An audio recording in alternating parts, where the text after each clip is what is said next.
جنت کی مہک آتی۔ اس بات سے یہ نتیجہ اخذ کیا جا سکتا ہے، اور ایسا ہی ہے کہ بندہ جس طرح کا رزق کھاتا ہے اور اس سے اس کو جو طاقت حاصل ہوتی ہے، جو خون بنتا ہے، اس کے بعد اللہ رب العزت اس کے ہاں جو اولاد عطا فرماتا ہے، اس اولاد کے اندر اس کے کھائے ہوئے رزق کا اثر نظر آتا ہے۔ آپ غور فرمائیں کہ جو لوگ حلال اور طیب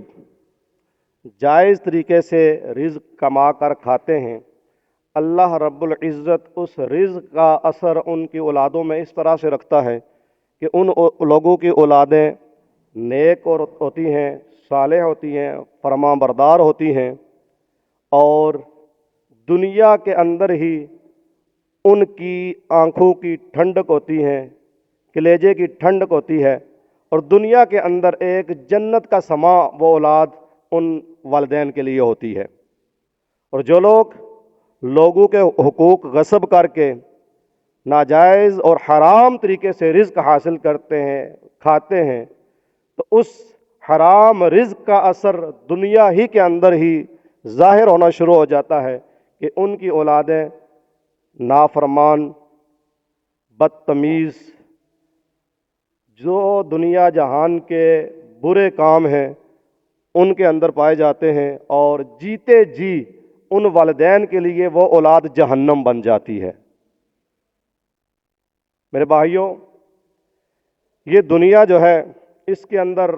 جو آپ زمین کے اندر بوئیں گے وہی اگے گا، وہی کاٹیں گے، اور کچھ چیزیں ایسی ہیں کہ ان کا بدلہ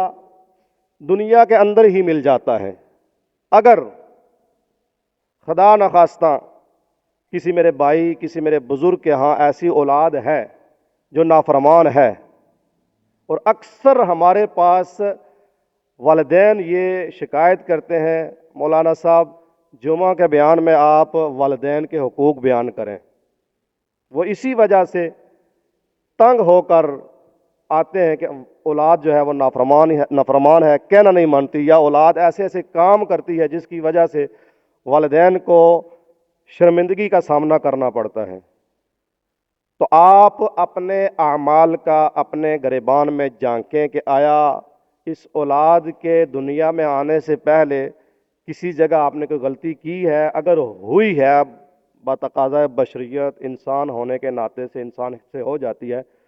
تو وقت ہے، ابھی پانی سر سے گزرا نہیں ہے، اللہ کی بارگاہ میں توبہ کریں، اور جن لوگوں کے حقوق غصب کیے ہیں ان سے معافی مانگیں، اور اگر توفیق ہو تو اگر وہ معاف نہیں کرتے ہیں تو ان کا جو آپ نے مال ہڑپ کیا، ناجائز طریقے سے کھایا، ان کو واپس کر دیں۔ اللہ رب العزت آپ کے اس عمل سے خوش بھی ہوگا، اور اولاد کو اللہ تبارک و تعالی آپ کے تابع کر دے گا، فرمانبردار بنا دے گا۔